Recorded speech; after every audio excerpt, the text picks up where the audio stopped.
Tem desejos que percorrem você por dentro, que são desejos que foram prescritos socialmente. Nem você deseja aquilo, de fato. Então, nessa perspectiva, eu diria assim, que a saúde emocional está altamente comprometida. Porque eu só posso me reorganizar na medida em que eu paro para entender o que está acontecendo comigo. Não é? E o silêncio hoje é uma alternativa quase que proscrita.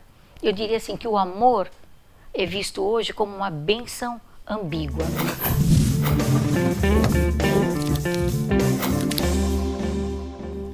Maria, a gente começou a falar, eu introduzi esse nosso bate-papo falando de saúde emocional, né? E o quão isso está comprometendo, né, a nossa sociedade atual, que na verdade eu acho que essa questão do problema da saúde emocional ele já vem desde que o mundo é mundo. Então assim, falar da saúde emocional, eu acho que principalmente no contexto das mulheres, que eu acho que eu tenho notado uma acentuação muito maior, você também, você tem o privilégio de participar semanalmente de um encontro com mulheres também, a gente está em meio às mulheres aqui no consultório, você está muito com mulheres, né? E a gente tem visto uma confusão emocional muito grande dentro das mulheres, muito lixo emocional de muitas coisas, né? Queria que você desenvolvesse com a gente um pouco desse tema, um pouco desse assunto como especialista mesmo, né? Como profissional especializada nessa área. Tá. Bom, para falar sobre saúde emocional, você tem que dar uma olhada nessa sociedade pós-moderna. A sociedade que nós vivemos é uma sociedade que ela prima pela agitação, pelo barulho, pela euforia, pela falta de paciência e por uma outra coisa que é muito ruim, que são laços muito rarefeitos. Hoje existe uma ambiguidade, as pessoas dizem que querem ter uma vida afetiva, bem arrumada e etc, etc, mas elas querem ter essa vida afetiva versus a individualidade. Então é a vida afetiva versus laços frouxos, porque as pessoas andam com um nível de resistência tão baixo para abandono, para rejeição e etc, que elas começam o relacionamento e ao menor sinal de que isso, eu poderei sofrer com isso, muitos já saem antes que isso de fato aconteça. É uma característica de uma sociedade que inviabiliza o silêncio, essa quase que proibição para você ser triste. Por exemplo, eu vejo aqui no consultório, a pessoa perdeu um ente querido, não é?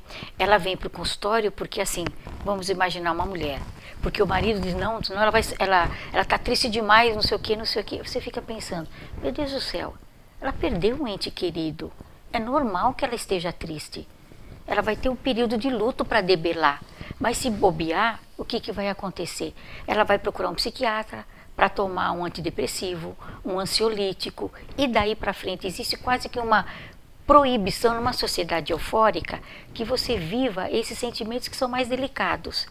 Assim sendo, é muito natural que você se perca de vista também. E outra é assim, agora é uma pergunta mesmo, aonde que as pessoas estão se fundamentando? Elas estão se segurando em alguma coisa? Eu diria assim, que via de regra, a grande massa não tem aonde se sustentar, eu diria, não é? Porque enquanto você não encontra um significado para a sua vida, você fica feito uma folha ao vento, uma paina, não é? Aqueles pelinhos, né? Painas ao vento. É isso que acontece. O que tem se percebido é que ultimamente tem ocorrido sim um certo movimento na busca desse significado via a própria religiosidade, a própria espiritualidade. Eu vejo muito isso no meu consultório. As pessoas, e elas procuram as expressões as mais variadas, não é? Desde da expressão assim, mais singela, mais graciosa, etc., até aquela expressão você fala, nossa, que coisa descabriolada que é isso.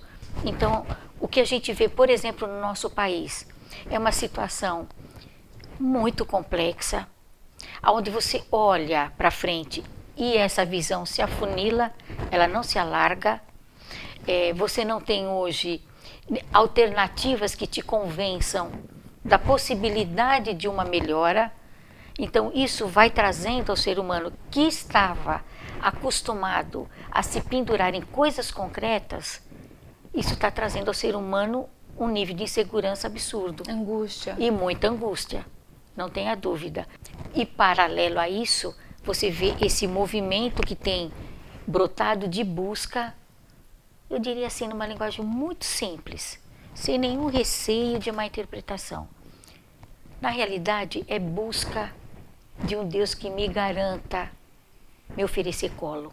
E as pessoas têm, elas têm muito aquela questão, o que eu fazia não tem mais a importância que tinha para mim, não tem mais o apelo do propósito que tinha mais para mim, mas ao mesmo tempo hoje eu não sei, eu não sabia exatamente quem eu era, o que eu queria fazer. Então essa ponte entre o que você era, o que você fazia, o que você estava condicionado e era condicionado a fazer há tantos anos e que ali te provia e etc., passou a ser um vale gigantesco entre aquilo que você desejava e você ter a coragem de fazer, de assumir o que você deseja.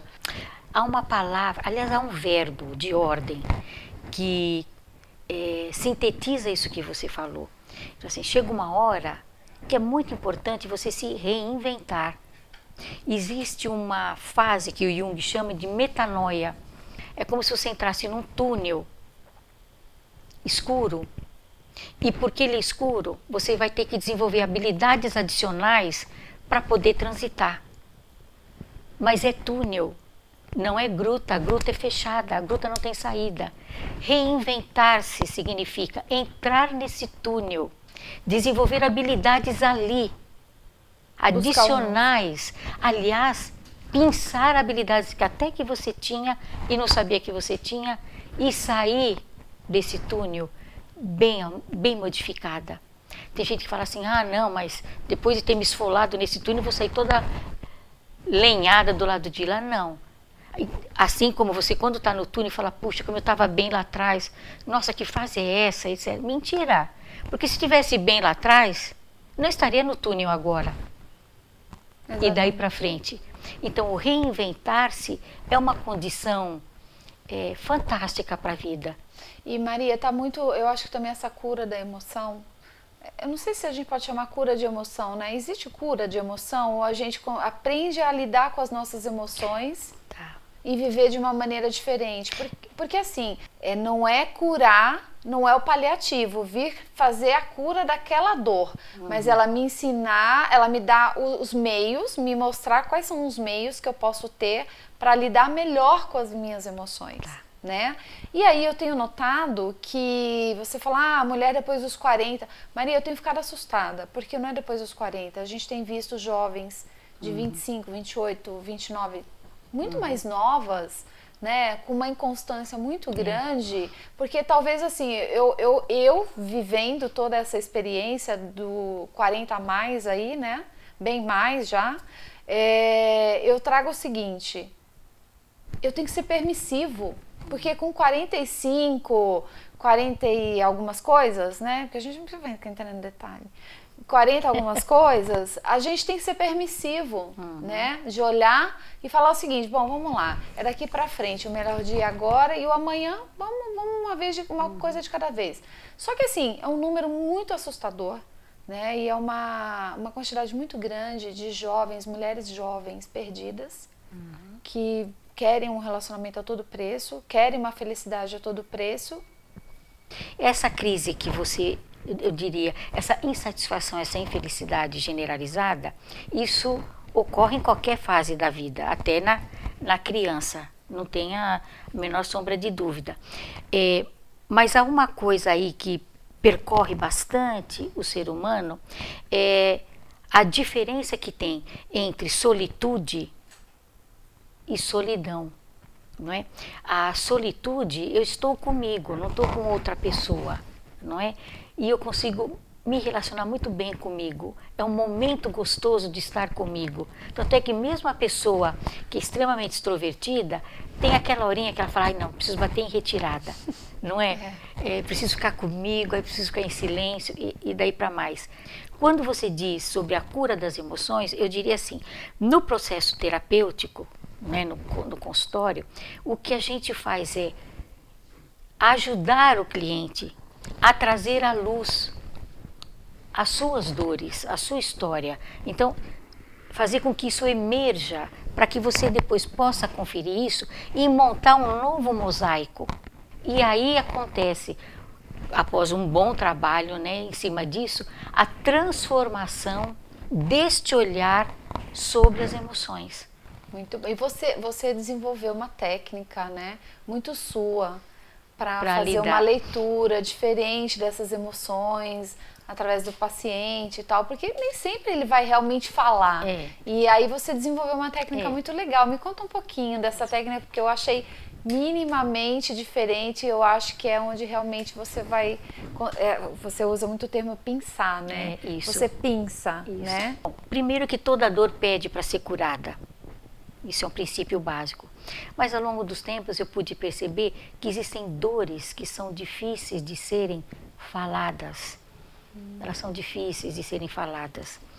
São difíceis porque elas doem muito, são difíceis porque a pessoa não conseguiu ainda chegar nelas, então nem consegue identificar direito. Como a aquarela é uma alternativa delicada de você entrar em contato com o seu íntimo, porque a arte é a expressão do íntimo, não tenho a menor dúvida. Então eu desenvolvi um método através da aquarela, aqui no consultório, dependendo do caso, né, dependendo da realidade do cliente, eu convoco o meu cliente a ficar sentadinho com uma tábua, eu dou aquela caixinha de tintas, o papel de aquarela, pincéis, o copo de água. E quando eu pergunto para o cliente, você gostaria de pintar? A criança interior do cliente já se mobiliza, fala, ai, pintar? Mas eu nunca pintei. Então a pessoa que tem uma autocrítica muito severa, fala, não, nunca pintei, não.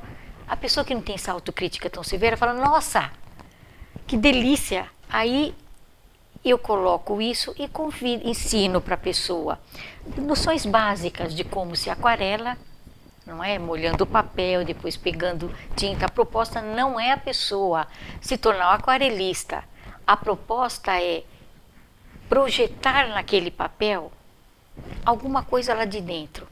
E através dos recursos da psicologia, como análise e interpretação de cores, por onde a pessoa começa a pintar naquele papel, o tanto de água que ela coloca naquele papel, as cores que ela usa, a impressão que ela põe no pincel e depois o que ela fala daquilo, é um material riquíssimo para você fazer interpretações a respeito da interioridade. E tem sido um recurso, nossa, fantástico. Ele já foi reconhecido, inclusive fora do país, como uma técnica adicional. E eu uso esse método com algumas pessoas, não é com todo e qualquer cliente. Não, amiga, eu quero fazer esse trem aí. Ah, você vai fazer sim. Você vai ter essa experiência, não tenha dúvida. Muito legal, Maria, deve ser fantástico. É mesmo. muito bom. E é surpreendente, a pessoa deve se surpreender com você.